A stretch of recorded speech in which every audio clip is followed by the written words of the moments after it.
Fair use, fair use. This your brother Walt Rummy back with another lesson, Lord, willing to be edifying. I want to start by giving all praise, honor, and glory to Yahweh, Bahashem, Yahweh Shah, Bahashem, Waha, Rakah, Kodash, Barakatha Yahweh, Barakatha Yahweh Shah. Double honors to the apostles, elders, bishops of great millstone who taught me this truth. Shalom to the 144,000 men of the Lord, you son of highways and byways, prophesying in the name and power of Yahweh, Bahashem, Yahweh Shah, also in the correct doctrine. I want to send a shalom to the one-third men, women, and children that will escape the justice of Yahweh, Bahashem, Yahweh Shah by their faith. Lord, let us be edifying. As you see, Exxon CEO says Venezuela is uninvestable. So it's not worth investing in that oil that they have. There's no money in it. And see, you're going to see the body language of DT after he says this. A very long history in Venezuela. In fact, we first got into Venezuela back in 1940s. We've had our assets seized there twice. And so you can imagine to re-enter a third time would require some pretty significant changes from what we've historically seen here and what is currently the state. If we look at the legal and commercial constructs and frameworks in place today in Venezuela, today it's uninvestable. And so significant changes have to be made to those commercial frameworks, the legal system. There has to be durable investment protections, and there has to be a change to the hydrocarbon laws in the country. We're confident that with this administration and President Trump working hand in hand with the Venezuelan government, that those changes can be put in place. And they didn't show it in this video. I seen the other one. It kind of showed his body language. But this is what he says. Because just because you stole the oil don't mean it's worth anything. And see, this is what they are not weighing in the they're weighing in the balance, man. So when you do things, you just can't do it just because you got the power to do it. You got to plan everything out.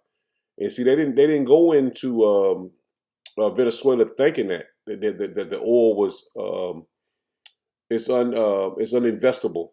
Basically, meaning it's not worth investing in that oil they have because it's not a market to make any money right now in that in the oil that Venezuela has.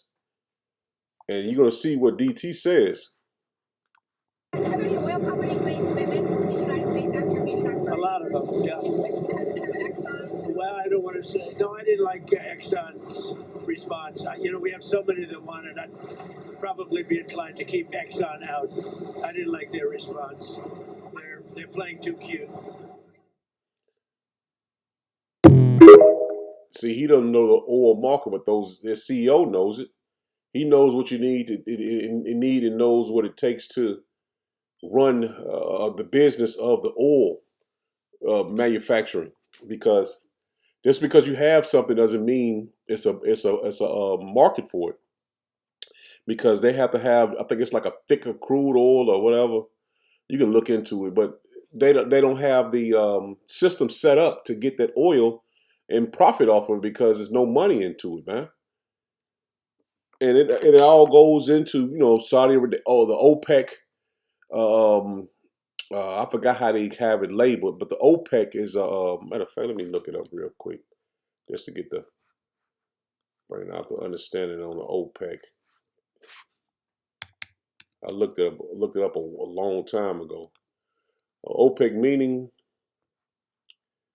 is a acronym for the Organization of Petroleum Exporting Countries. It is an intergovernmental organization that cooperates and unifies the petroleum policies of its members countries to secure favor and stable prices for producers, ensuring an efficient and regular supply of oil to consumers, and provides a fair return for investment. I mean, it's like a fair return for investors in the oil industry. And see, the Exxon's their CEO is pretty much telling you that this is you just can't get the oil and just put it on the market just because you feel like you got the power to do it. It's a way and steps on doing that, man. And you see the right here it says memberships. Not to go too deep into it. But these other nations have a like it says, OPEC was founded in September 14, 1960, in Baghdad, Iraq, by 5 founding members: Iran, Iraq, uh, Kuwait, Saudi Arabia, and Venezuela. And see, now that they took the oil, you just can't put that oil on the market like that, man. I think I was saying that it was like I want to say $60 a barrel or something like that. Like I said, you can go into it and find out all the details on it. But I just wanted to bring out the point that they went in there with their heads down, not looking up and seeing what was going on and seeing how they could benefit from the oil. All they wanted to do was take it. And see, they're seeing that their kingdom is crumbling and they're trying to find a way to keep it afloat. And that's what he went into to Venezuela and thinking that if we take the oil, we'll have this to back us if the dollar crashes or if all the other nations come off the dollar. Which he said they're playing too cute. So check this out. I don't want to play. Let me see if I can get it back.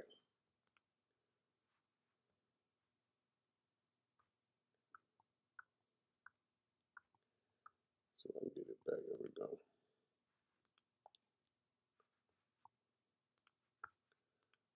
Here we go.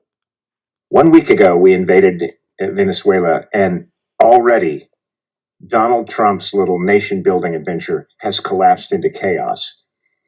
Apparently now, the American embassy in Caracas has warned all Americans to get out of Venezuela as fast as possible. Apparently there are armed militias setting up checkpoints on the roads, searching cars for proof of U.S.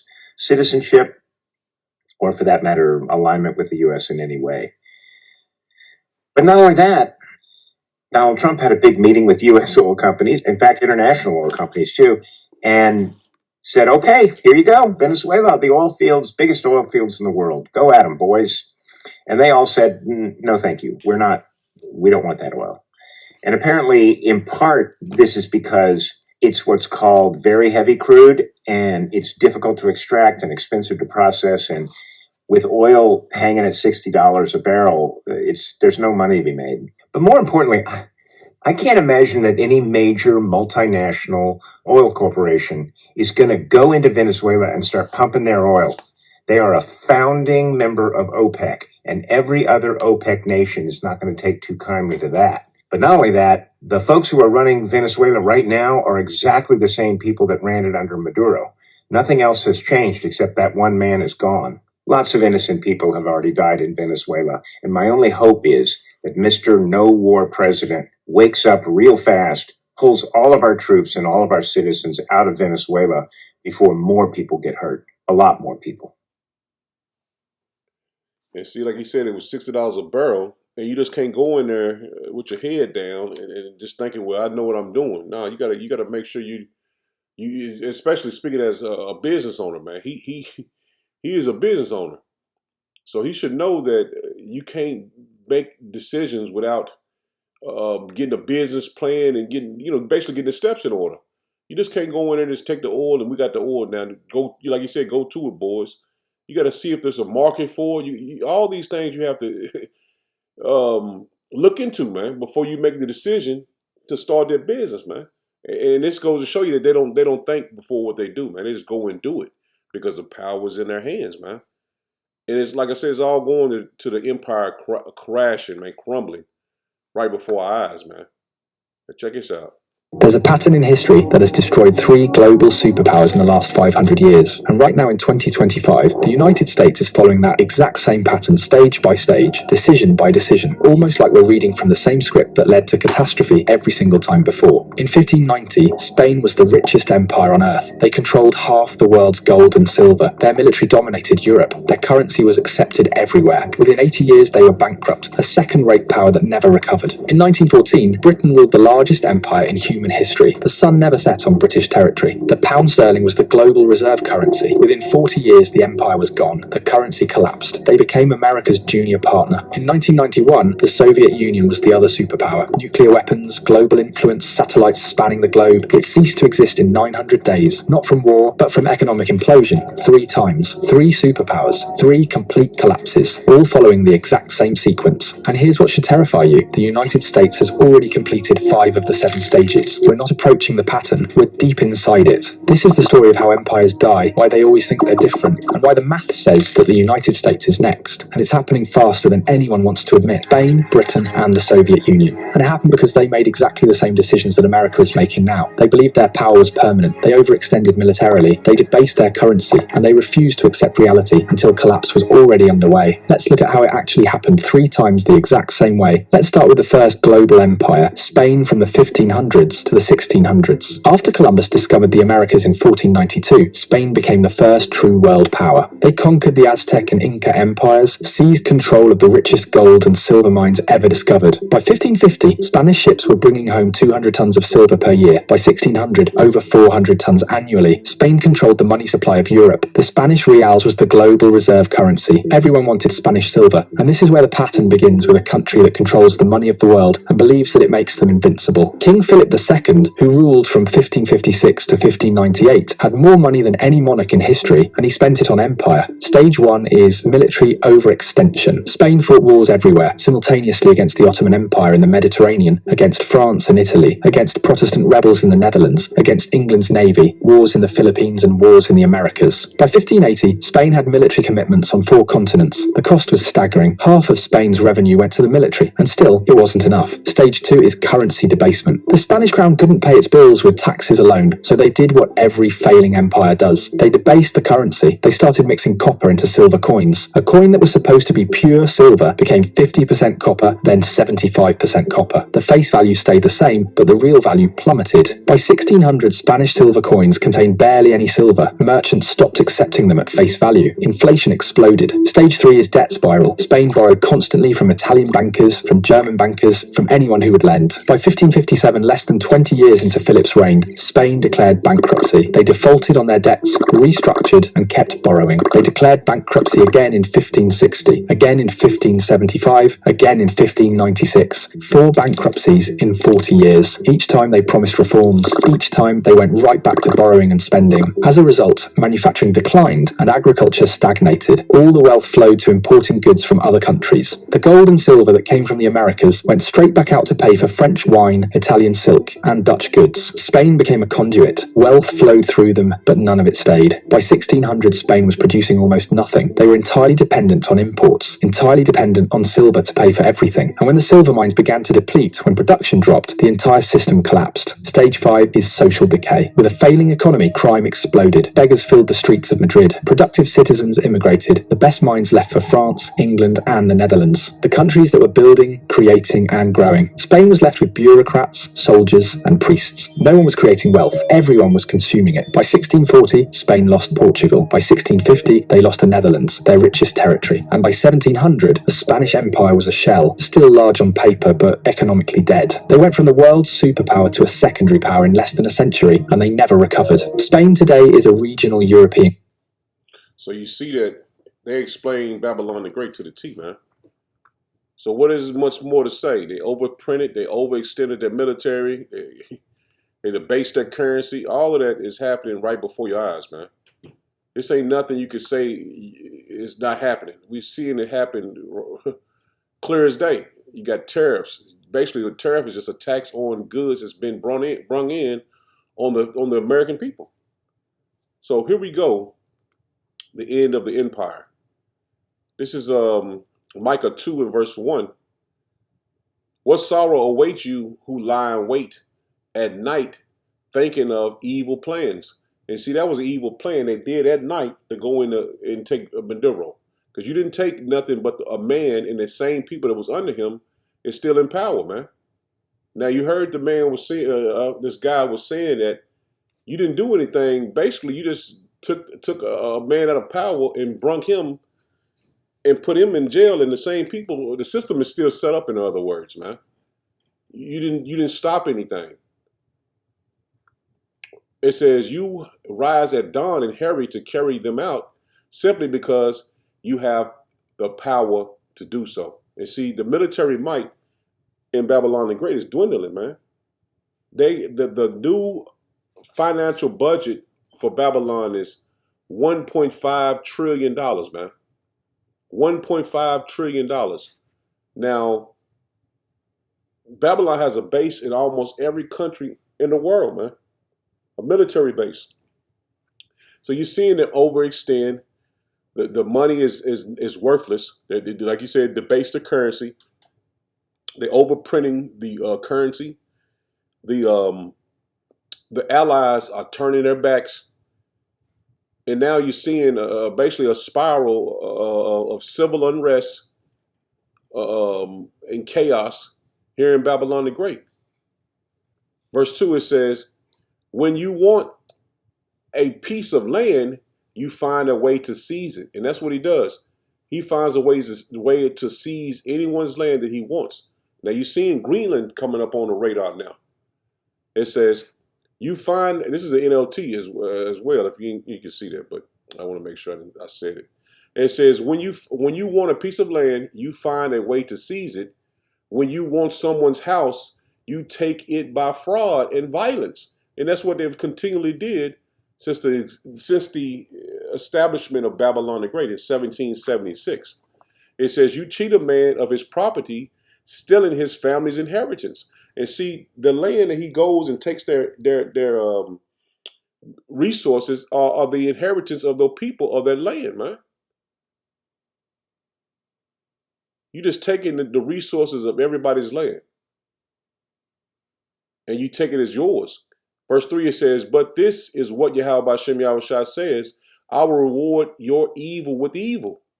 You won't be able to pull your neck out of the noose.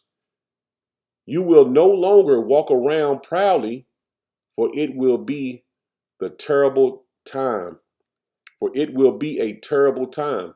And the terrible times are coming up on Esau, which is speaking about Jake, but the terrible time is coming up on Esau, man. He's not going to be able to move his neck out of the hand of the Lord, man.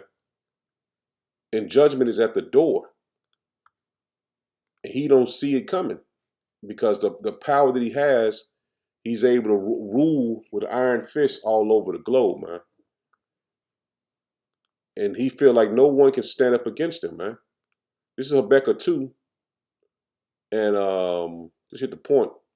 Verse 9. It says, woe to him that covet an evil covetousness to his house, that he may set his nest on high, that he may be delivered from the power of evil. Thou hast consulted shame to thy house by cutting off many people. See that you have added shame to your house by cutting off many people, and has sinned against thy soul. See, Esau don't understand he's sinned against his soul, man. That he's going to be judged for all the iniquity and wickedness that he's done to everyone, but mostly the Jakes, man, you blacks, Hispanic, and Native Americans. I'm going to get this in the NLT. This is Habakkuk 2 and verse 9 in NLT. It says, what sorrow awaits you who build big houses with money gained by dishonesty? And that's what he's done, man. He's gained all this riches by honesty, man. All the treaties and all these legislations they signed and broke every single one of them, man. It says, you believe your wealth will buy security. And that's what he feels, man. The wealth that he possesses is going to buy security. And that's far from the truth. He says, put your family's nest beyond the reach of danger. See, he thinks he's putting his family's reach behind the reaches of danger, which is Yahweh Hashem Yahushua, man. It says, but by the murders you committed, you have shamed your name and fortified your lives. And no one is going to be able to save Esau, man. And Jake trying to say Esau with all his heart, he's trying to save Esau, but he's not going to be able to, man. What is written is going to come to pass. What is written is going to come to pass, man. It did when we sinned against the Lord. So it's no different from the people the Lord doesn't love, man. The Lord loved us and he punished us. So just imagine what he's going to do to those he don't love.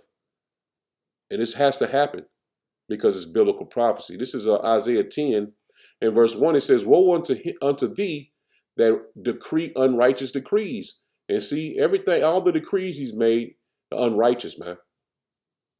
He says, and that right covetousness which they have which they have prescribed. It says to turn aside the needy from judgment and to take away the right from the poor of my people. And Esau has continually did that, man. He has continually did that. He says that widows may be their prey, and that they may rob the fathers. And that's what they've set up to do, man. Be a tyrant in the earth, man. Let me get this in NLT, man.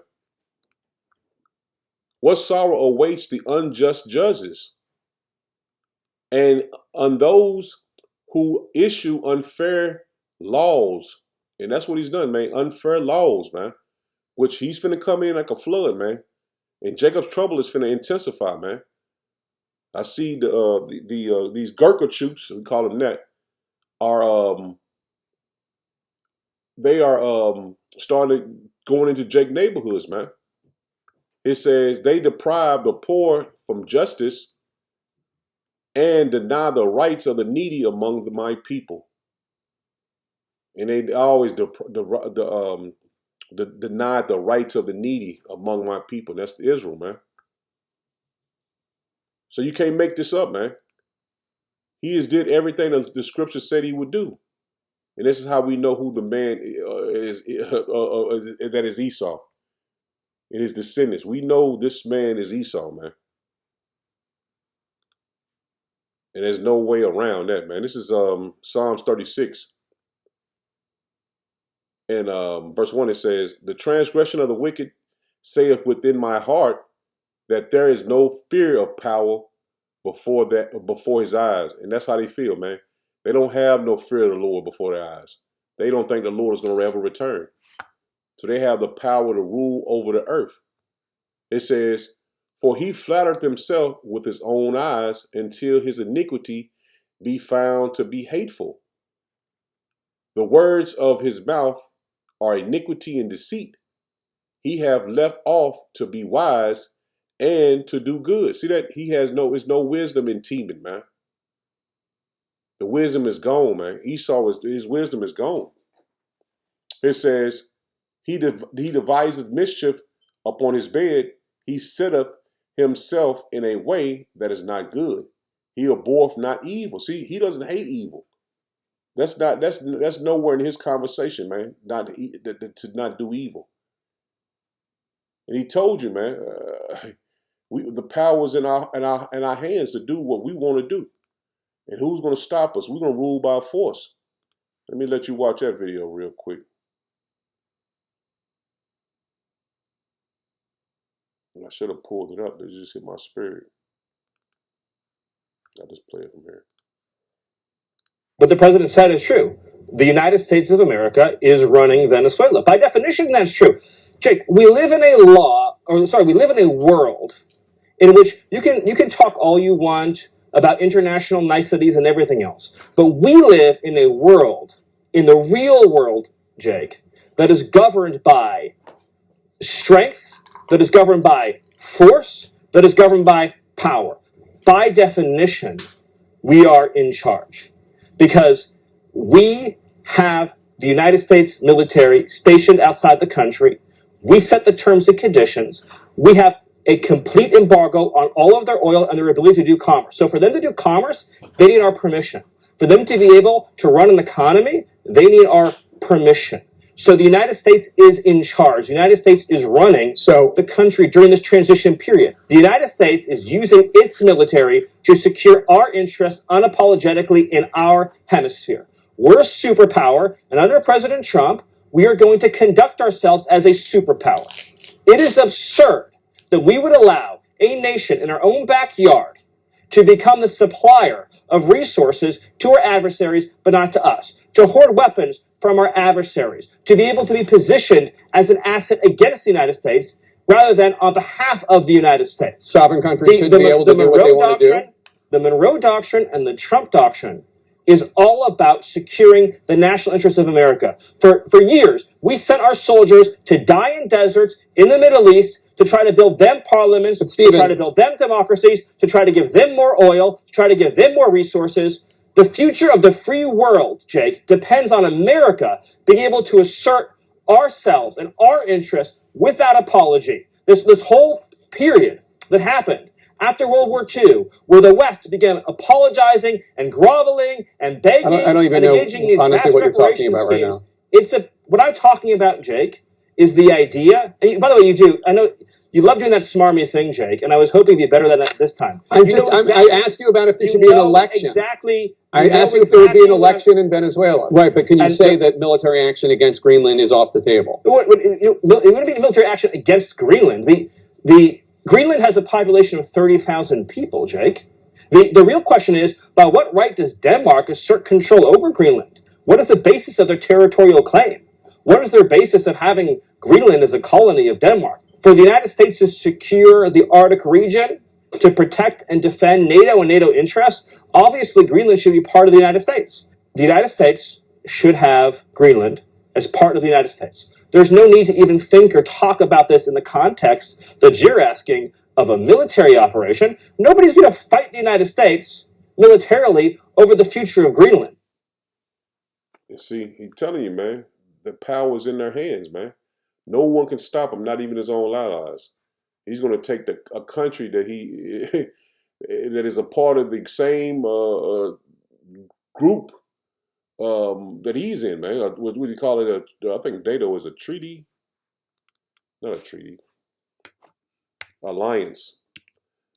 Let's say, I think it's a NATO alliance.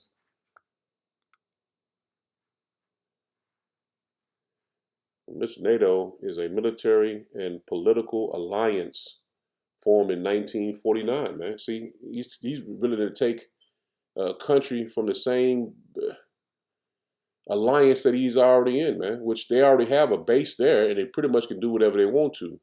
But they want to own it. They want to control it because of the resources, man. They want to control it for the resources. Verse 4 again, Psalms 36 and 4, it says, He deviseth mischief upon his bed. He setteth himself in a way that is not good. He abhorreth not evil, man. See, he abhorreth not evil. He don't hate evil, man. He can do whatever you want, man. The earth is given into the hands of the wicked. And he's living that way, man. He's living that way, man.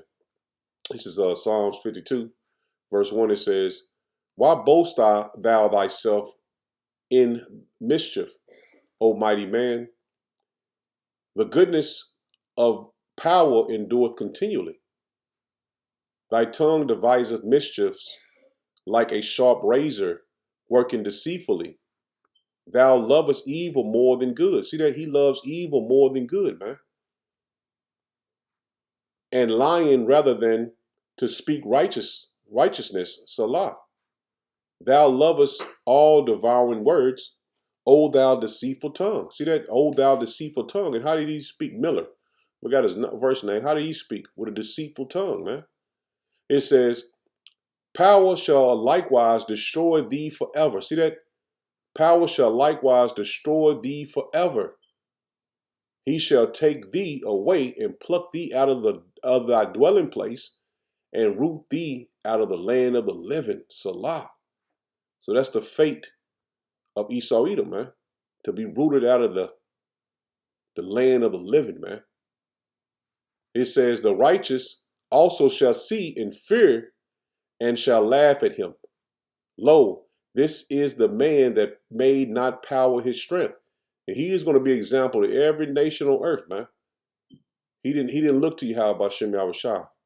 He puffed up at the Lord, but trusted in the abundance of his riches. See that? He didn't trust in the Lord. He had trusted in the abundance of his riches and strengthened himself in his wickedness. See? He strengthened himself in his wickedness. And that's how we know for a fact that who was the Edomites and who was the wicked of the earth, man. So Lord, when was edify me in it there. Shalom. Shalom.